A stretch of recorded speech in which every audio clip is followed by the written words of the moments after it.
What if your favorite Stonewall tank Grok could not just stand like a fortress but also shatter enemy tanks with ease? That's right, his revamp now turns him into a control-immune, defense-scaling smash machine who can burst enemy HP like a walking crusher. Imagine playing Grok and suddenly being the nightmare of every assassin and fighter. This revamp could completely rewrite how the Land of Dawn fights its frontline wars. Intrigued? Let's break it down. Welcome back to Mobile Legends News. Today we're spotlighting one of the juiciest upgrades in the latest patch, GROCK's Revamp. This isn't just a buff, it's a redesign that potentially shifts the meta for tanks, initiators, and teamfight strategies. Stick with me, because we're going deep into how he's changed, what that means for our games, and how you can dominate with the new Stone Cold GROCK. Before this revamp, GROCK was, let's just say, a bit of a wallflower. His passive was conditional, only activating near walls. It was a nice concept but predictable and underwhelming.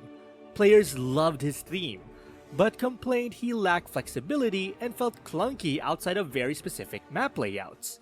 Yes, GROCK had crowd control and initiation potential, but came with limitations. You'd have to awkwardly trail to the edge of walls, hoping to land your stun or passive shield, and too often, he'd eat pokes from agile assailants like Fanny or Lancelot, with no way to fight back.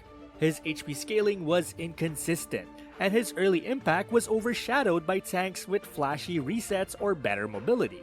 As seen in the Reddit patch breakdown for patch 1.9.99 org server, the developers acknowledged GROCK's long-standing underperformance and explicitly tagged him for a revamp rather than a basic buff. It wasn't just more numbers, it was a redesign of his core gameplay loop. So the challenge was clear. How do you make GROCK less dependent on terrain and more reliable in mid to late game teamfights? How do you make the stony juggernaut less static and more threatening to healers, marksmen, and yes, even other tanks? When GROCK's revamp first dropped, the patch notes read less like a balance adjustment and more like a full-on personal trainer report. The Rock Titan didn't just get a polish, he got an entire career rebrand. The old GROCK was powerful, yes, but there was always that awkward dependency on wall and terrain. It was as if he needed constant moral support from the map itself, hugging cliffs like they were long-lost family members just to get his passive working. That worked for a while, but it made him predictable. Enemies knew where you stand, how you'd engage, and exactly when to sidestep your big swing. Now, the new GROCK doesn't need walls. He is the wall. His passive Bastion of Stone makes him feel like a walking fortress no matter where he goes. Every so often, a shield blooms around him, adding physical defense and supercharging his next basic attack. It's like he's lugging an invisible riot shield into battle, just waiting for the perfect moment to smash it over someone's head. The best part? This happens anywhere on the map. Jungle, lane, river, it doesn't matter. That constant, self-sustaining protection means GROCK's survivability no longer feels conditional. It feels inevitable. Let's move on to his skill 1, Mighty Swing. It used to be about landing that satisfying wall stun. It was nice when it worked, but sometimes it felt like tossing a punch into the wind when you couldn't find terrain to cooperate. In his new form though, slamming enemies into a wall still gets you that dramatic airborne knockup, but the move carries more punch even in open space. If the enemy does end up hitting terrain though, they're going to wish they stayed home. The bonus damage isn't just a reward, it's a punishment. Imagine using the environment as a tag team partner, except the partner is a mountain. Then we have his skill 2, Earthen Rampart. It's another glow up worth talking about. The old wall was great for blocking chokes and frustrating enemy pathing, but it didn't always create the kind of impact you wanted in a heated brawl. Now, when GROCK summons the stone barrier, it doesn't just sit there looking imposing. It actively shoves enemies towards him. Think of it like closing a refrigerator door on someone who was trying to grab a snack. Only instead of leftover pizza, they get a granite fist to the face. This new dynamic makes GROCK the fight's gravitational center, pulling danger directly into his zone of control. And then there's the ultimate, Tectonic Charge. Before, it was a strong tool but sometimes awkward to line up, especially if enemies could predict the dash. Now it feels more like a cinematic. It's more explosive, like literally. GROCK dashes into terrain, then detonates a massive shockwave that knocks everyone into the air. It's the kind of play you save for highlight reels, where slow motion edits and dramatic bass drops do the rest. When this ability connects in the middle of a chaotic teamfight, it doesn't just start a fight, it ends it. The beauty of this revamp isn't just that each skill feels stronger.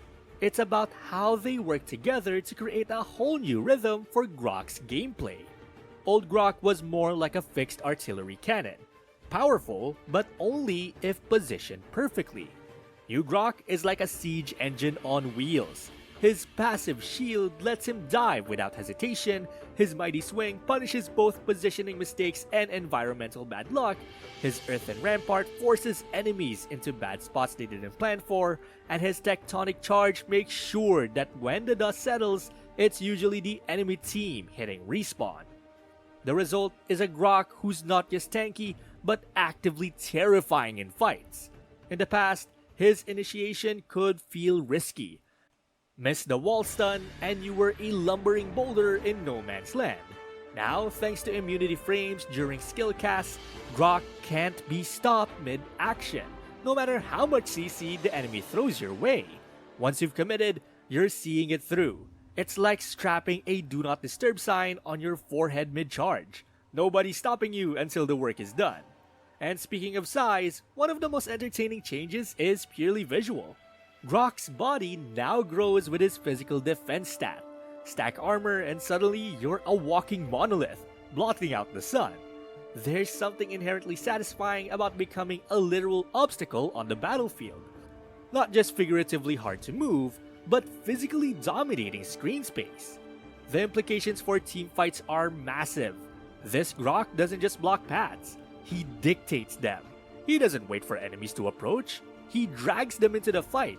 He doesn't linger in the back until the perfect terrain presents itself. He creates his own opportunities whenever he pleases. It's a shift from reactive to proactive gameplay, and it suits him perfectly. No more camping next to walls, hoping the enemy blunders into range. Now, you can confidently march into open ground and still be the most dangerous thing there. Now that we've talked about how GROCK's revamp turns him into a one-hero demolition crew, let's talk about the tools that make him even more unstoppable. Because no matter how strong a hero's base kit is, the right build turns potential into pure chaos. For GROCK, the best builds now revolve around making him an unkillable frontliner, who also punishes anyone foolish enough to get close. Start with Anti-Cuirass. This gives you chunky physical defense and reduces enemy physical attack every time they hit you. It's like telling enemy marksmen, sure, keep shooting, you're just making me angrier. Follow that with Guardian Helmet for insane HP regen. This lets GROCK recover between fights without having to recall. Dominance Ice is another essential. Attack speed reduction and physical defense in one icy package. Perfect for crippling enemy carries. And of course, Immortality stays in the mix. Because what's scarier than GROCK charging at you? GROCK charging at you twice in one fight. For damage and sustain, Cursed Helmet or Radiant Armor works beautifully against magic-heavy lineups, letting you walk through mages like they're throwing wet noodles. Now for emblems. Tank Emblem is your go-to. Grab Brave Smite for HP regen every time you CC someone, which, let's be honest, is going to happen a lot. This synergy with his revamped skill set means GROCK isn't just tanky. He's tanky and constantly healing mid-battle. When all of this comes together, you get a GROCK that doesn't just survive fights. He controls them. Enemies can't kite, can't burst him down, and can't escape once he's in range. It's not just efficient, it's terrifying. GROCK's revamp has transformed him from a situational wall hugger into a roaming fight-dictating powerhouse. His new passive, empowered skills, and improved initiation make him a serious threat anywhere on the map. Combine this with the right tanky sustain build and you've got a hero who thrives in both pro play and ranked chaos. This isn't just a buff, it's a complete rebirth that will have enemies rethinking their team comps. So, what do you think about GROK's new form? Drop your thoughts in the comments. Do you love the changes, or do you miss the old wall-hugging days? And while you're here, check out my other MLBB breakdowns for more in-depth tricks, tips, and hero guides to level up your game. And don't forget to like, comment, and subscribe, and I'll see you in the next one. Till next time.